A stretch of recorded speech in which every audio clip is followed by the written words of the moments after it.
Համեցեք, պարոն Թունյան։ Շնորհակալություն։ Ազգային ժողովի մեծարգո նախագահ, քաղաքացիական պայմանագիր խմբակցության հարգելի պատգամավորներ, Ուժեղ Հայաստան խմբակցության հարգելի պատգամավորներ, եթե կուզի պարոն Ղազարյանը իրեն էլ կարող է շարքի մեջ ներառի, Հայաստան Դաշինքի հարգելի պատգամավորներ, ես ինչպես խոստացա նախ հայփոստի թեմային կանդրադառնամ, ոչ թե պարոն Կոնջարանին պաշտպանելու համար, ինքնին պաշտպանության կարիքը չունի, այլ որպեսզի մեր հասարակությունը մի քիչ ավելի լավ պատկերացնի իրականությունը, ինչու եմ անդրադառնում, որովհետև ես 2 տարի եղել եմ հայփոստի դիտորդ խորհրդի անդամ։ Հետո եթե ժամանակ մնա, մի քիչ էլ ընդհանուր տպավորություններով կկիսվեմ։ Ուրեմն նախ սկսենք տնօրենի մրցույթից։ Տնօրենները հայփոստում միշտ ընտրվում են մրցույթով, եւ մրցույթը անցկացնում է ոչ թե հայփոստի ղեկավարությունը, այլ դիտորդ խորհուրդը, որը ձևավորվում է ԲՏԱ նախարարության ներկայացուցիչներից, այլ կազմակերպություններից, եւ եթե Հայաստան Դաշինքի մեր գործընկերները ցանկանում են ավելի մանրամասն տեղեկություններ ստանալ, պիտի դիմեն ԲՏԱ նախարարությանը, համոզված եմ, որ այնտեղից իրենց սպառիչ ինֆորմացիա կտան։ Աշխատավարձերի մասով կամ հայփոստի վիճակի մասով, որ ասում եք աստղաբաշխական աշխատավարձեր են ստացել, ու նաև նշվեց, որ այդտեղ անտանելի պայմաններ են, այո, անտանելի պայմաններ են, ես 20 թվականին մտել եմ առաջին անգամ հայփոստի շենք, ձեզնից շատերը մտած կլինեն Սարյան փողոցի վրա գտնվող հայփոստի շենքը, այս նկարները կարամ ձեզ փոխանցեմ, որ ոնց որ Գրոզնին լիներ պատերազմից անմիջապես հետո։ Ու դա ընդամենը հաճախորդի աչքով, եթե որպես աշխատող էլ մի հատ իրանց սենյակները նայեք, կտեսնեք, մարդիկ ձմեռը վախենում էին անգամ պլիտա միացնել, որովհետև կարող է շենքը հրդեհվեր։ Այդ վիճակն է եղել հայփոստում, իսկ աշխատավարձերի մասով էլ չասեմ, որ ստացել են բազմապատիկ ավելի մեծ աշխատավարձներ, ու էլ չասեմ, որ նախկին պաշտոնյաների բոլոր հնարավոր հարազատները այդտեղ մի հնարովի պաշտոնի վրա գրանցված էին էլի բարձր աշխատավարձերով։ Հիմա ես պարոն Ռուբինյանի կոչին հետևելով մաքսիմալ կոռեկտության շրջանակներում մենակ փաստերով կխոսամ։ Հա, մի բան էլ շահութաբերության ու վնասաբերության մասին որ խոսում եք, այս գրաֆիկը, պարոն Կարապետյան, սա EBITDA-ն է։ Սա պետական կառավարման հասնելու կետն է, տեսնում եք ոնց է նվազել, հետո ոնց է աճել։ Այս ձեզ կտամ, այս մեկ։ Սակագների մասին խոսենք։ Երկրորդ, պարոն Խաչատրյան, հայփոստը պետական բյուջեից ֆինանսավորում չի ստացել։ Մի հատ բան հարցնեմ ձեզ, երբ որ ասում եք 522 միլիոն դրամի վնաս, այդ հաշվետվությունը կփոխանցեմ ձեզ, մի հատ նախորդ տարիների ցուցանիշներն կնայեք ու ամենահետաքրքիրը, պարոն Կարապետյան, հիշում եք, երեք ասում եք, որքան դիվիդենդ է ստացել պետությունը որպես բաժնետեր, պետական կառավարման անցնելուց հետո ասում եք 0։ Այս թուղթը փոխանցեմ ձեզ, այս թուղթը գիտեք ինչի մասին է, այն մասին է, որ պետությունը որպես բաժնետեր 2023, 24, 25 թվականներին ամեն տարի ստացել է 500 միլիոն դրամ եւ դեռ 1 միլիարդ դրամը պիտի ստանա այս ժամանակացույցի ու գիտեք սա ինչ ահաբաժին է։ Սա 2011-ից 2016 թվականների տնտեսական գործունեության արդյունքներով կուտակված շահույթից հաշվարկված շահութաբաժնի գծով պարտքն է։ Այսինքն այդ ընկերությունը շահույթով աշխատել է, պետության շահաբաժինը չի վճարել, պետությունն էլ ասել լավ է, դե վերցրեք այդ փողը ձեր համար պատտեք։ Եկել է մեր կառավարությունը,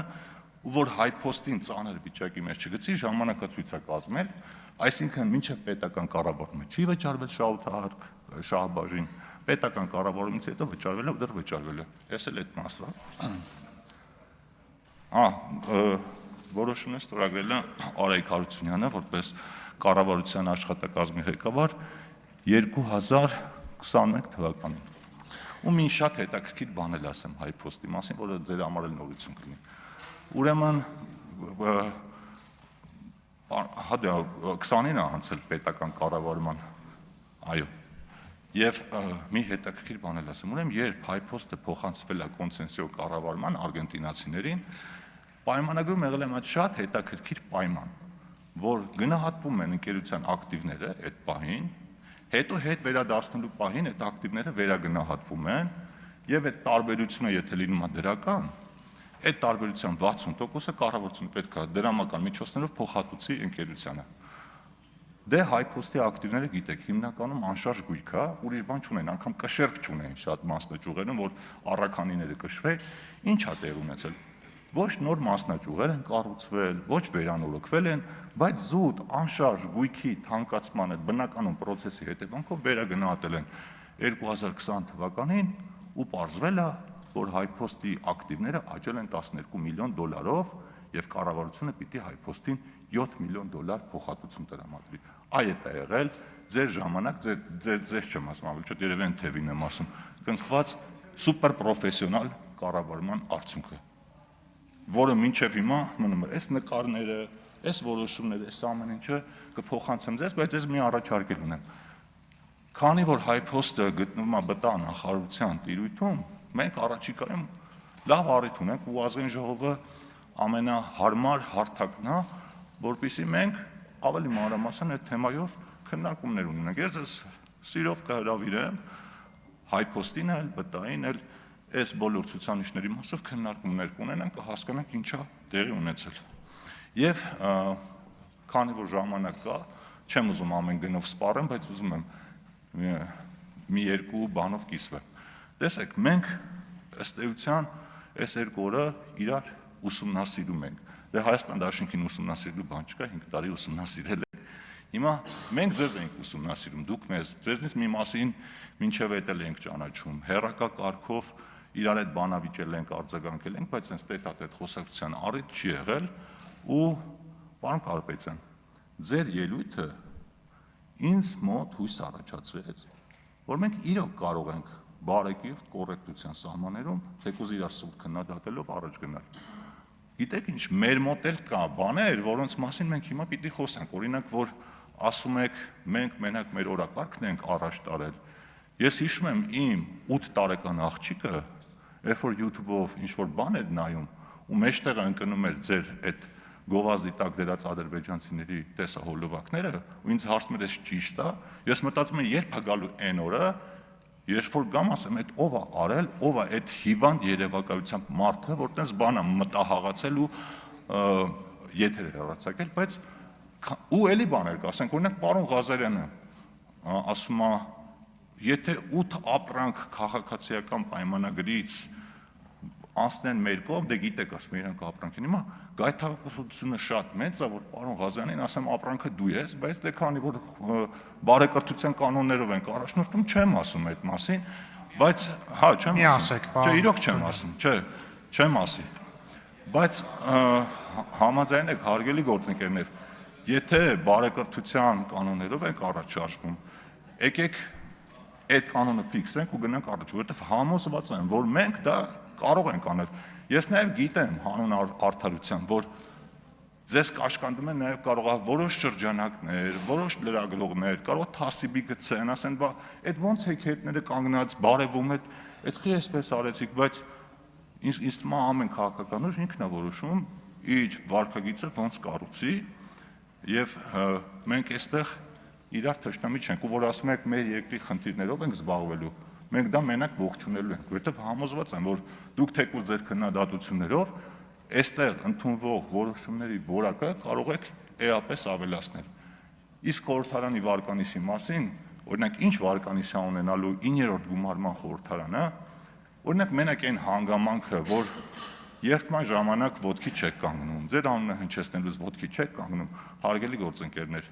այդ արդեն այս խորհրդարանի վարկանիշի վրա վատ ազդում, որտեղ մարդիկ ասում են, իսկի падգամավորները իրանց ինստիտուտին լուրջ չեն վերաբերվում, մենք ինչի պիտի լուրջ վերաբերվենք։ Ու խնդրում եմ, եթե դուք ձեզ համարում եք падգամավոր, այսինքն մանդատվերցել եք, այնպես չի լինում, որ միայն դուք եք падգամավոր, այդ մասով լեգիտիմություն ընդունում եք, մեր մասով, վարչապետի մասով, մնացած պետական ինստիտուտների մասին ոչ։ Մենք բոլորս падգամավորներ ենք, գտնում ենք Հայաստանի Հանրապետության ազգային ժողովում ու կարծում եմ այս ամբիոնն ու այս ինստիտուտը մեզ պարտադրում են հարգալից լինել մեկս մյուսի նկատմամբ ու նաև մեզ ընտրողների նկատմամբ։ Մեր ներկայությունը ձեզ հաճելի չի, ձեր ներկայությունը մեզ հաճելի չի, բայց մենք հարգում ենք ձեր այն մի քանի 100,000 քվեները, այն մարդկանց, որոնք ձեզ ձայն են տվել։ ու նաև փոխադարձ հարգանք ենք ակնկալում ձեզանից։ Հարգանքով կլինեք, 10 պատիկ ավելի հարգանք կստանաք, անհարգալից կլինեք, մենք դրան սովորել ենք արդեն անցած 7 տարիների ընթացքում։ Շնորհակալություն, իսկ պարոն Կոնջյանին մաղթում եմ հաջողություն եւ համոզված եմ, որ ինքը շատ լավ ազգային ժողովի փոխնախագահ կլինի։